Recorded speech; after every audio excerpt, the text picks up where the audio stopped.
Howdy YouTube.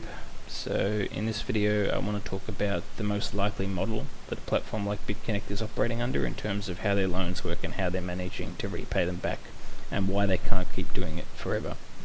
So most likely what is going on, in fact I almost guarantee it, is that Bitconnect is repaying existing debt with new debt, meaning the repayments they make to people are coming from the new loans that are made to them in BCC, and then they're selling those BCC tokens, whether it's on their own internal exchange or however, and that's how they're getting the income that then repays existing debts.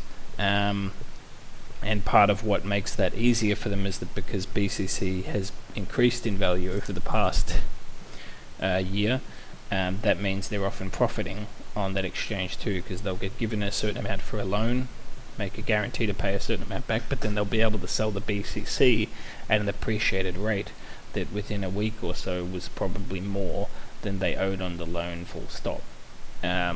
So that was something that makes it sustainable for a time. But more pointedly, their model stays sustainable as long as the new loans they're getting daily are outpacing their daily repayments, their daily debt repayments.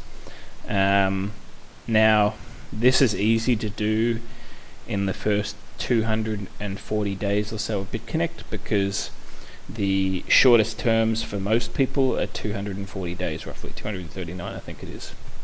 So in that first 240 days, most of the loans that have been made on Bitconnect have not reached the end of their term. So all Bitconnect has to repay people in that time span is the interest on those loans. They're not having to pay back the initial investment yet. And that's important because that means it's quite easy for their new daily loans to be outpacing just that interest. But after that point, daily loan, they start to have to repay the loans from 239 days ago. And from that point onwards, they're doing that every day. Every day they're repaying the expired loans from 239 days ago, and or less or more depending on the other loans in the system, because there's also 299 day loans and there's 150 day loans for people who put a lot in, but they would be rarer. Probably the most common loans would be the 239 day and maybe the 299. Yeah, probably the 299 would be the most common actually. So let's see. So it's easy in that first time span. That's why they can go for a year no problem, because their debts have not caught up with them yet, because the loan terms are as long as they are. But after that point is reached, where they're starting to have to repay back full debt, the first thing to understand is that Bitconnect always has more debt than it has profits. Because look at how it works. You give them a certain amount of value and they promise to pay you back that plus interest. So they promise to you, it's like you give them $1 and they're promising to give you back $1.50 in a year, or $1 or even $2 in a year. That's a fundamentally unsustainable model unless there's always new people making new loans that would have to keep up with this. But that itself also cannot go on forever. Bitconnect is sustainable as long as it keeps growing, but it cannot keep growing forever, and being stable isn't good enough, because the thing with these debts too is that they also grow over time because more people make loans.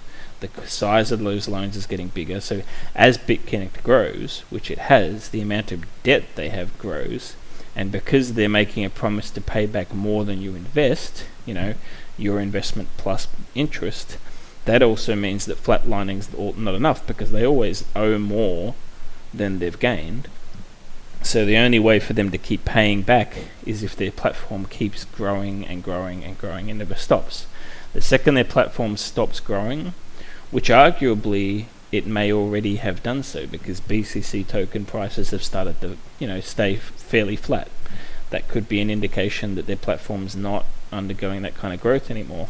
And it's also over 299 days since their platform started lending. So they're at the point now where they're repaying full investments on original loans. Their platform isn't necessarily growing, So that means they could already be starting to lose money. They've probably built up a big buffer over the last year. That means they can weather it for quite a while. But I wouldn't be surprised if, at least on the inside, they see the writing being on the wall. And that might be why they've created platforms like Bitconnect X, where they're trying to sell tokens at $50 a piece to make a bunch of money. They could be doing it to keep Bitconnect afloat, because Bitconnect could be in trouble. So yeah, that's how Bitconnect works. Also, regarding growth, it's possible that there are new people making bigger loans. Like, the actual amount of loans per day might still be growing, but whether it's growing enough to keep up with that old debt, probably not. There's only so many new people and only so much new money that can go into the platform. So, that also is unsustainable. Now, does this mean that Bitconnect is a pyramid scheme? Well, in a way, yes, in the sense that all of their repayments are coming from recruiting new people who make new loans, which is kind of, the idea of a pyramid or Ponzi scheme, which is that they don't offer any real value. They're just, leeching value from other people. Well, that's not necessarily the definition of a Ponzi scheme, but I guess it's fair to say it's Ponzi or pyramid scheme like. I mean, the model for recruitment is straight out of the books of pyramid and Ponzi schemes. Schemes. The whole idea of recruiting people below you. I mean, it's a model that's built to encourage people to recruit as many as possible, because that's what keeps the system afloat for as long as possible. So So the fair summary there is it's Ponzi or pyramid scheme like. It may not fit the definition exactly, but it's not far from it. Now, how long do I think Bitconnect can go for? It's actually hard to predict. I made a video about this, a much longer video, where I made a whole spreadsheet and came up with some kind of rough simulation of what might happen.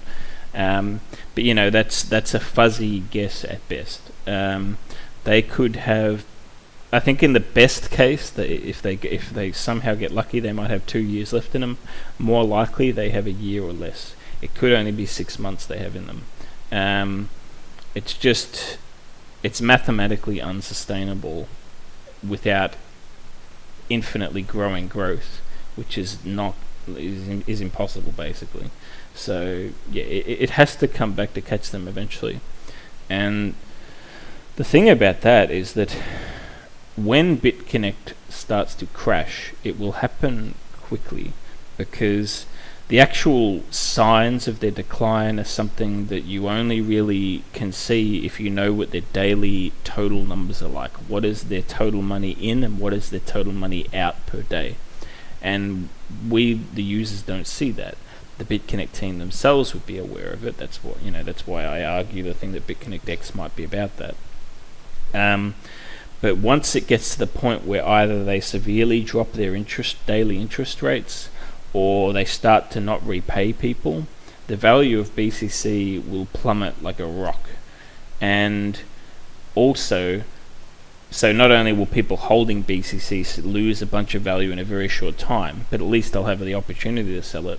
But worse than that, anyone who has big loans, like I've seen some of the people like Craig Grant and Trayvon James, they have these loan bases that are up to like $700,000 now. But they've got to wait a long time before they get all their capital back. Probably their loan terms, in the best case, they've got the 120-day loan terms. So that's about a third of a year. It's like, about 4 months that they've got to wait before they get that back. Or if they're in the middle of their term, which is a fair average, maybe about 2 months. But Bitconnect when it crashes, it will crash quicker than that. And Bitconnect at that point won't be able to pay people back. So all of those existing loans, those people will never get that money back if they have those loans in the system when Bitconnect crashes. So what I'm getting at there is that when Bitconnect crashes, which it will, it's just a question of when, it will crash quickly within the span of possibly only a few weeks. It will crash quickly. And most of people's money in the system will be lost and never recoverable. So this is why I personally steer clear of Bitconnect, just because the length of the loan terms means you are trapped in their system for too long and you cannot foresee what is coming. In fact, I would generally say this about lending platforms in general.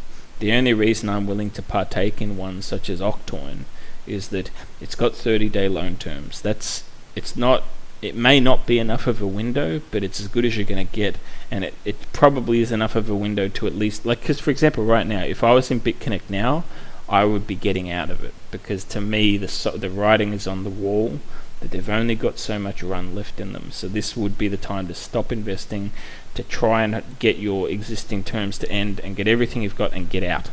That's how I would look at it. At least with platforms like Octoin, where the terms are only 30 days, you have much more of an opportunity to do that.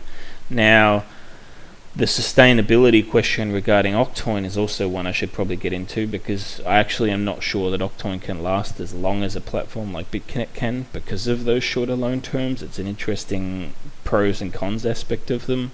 But then there's also the fact that their loans aren't paid back in capital, they're paid back in the OCC tokens, so it's a bit of a different beast. But fundamentally, all of these crypto lending platforms are susceptible to this problem, that they are paying back old debt with new debt, and that the only way to sustain that indefinitely is with constant growth, and constant growth cannot be sustained forever. So that's why Bitconnect will fail. It's just a question of when.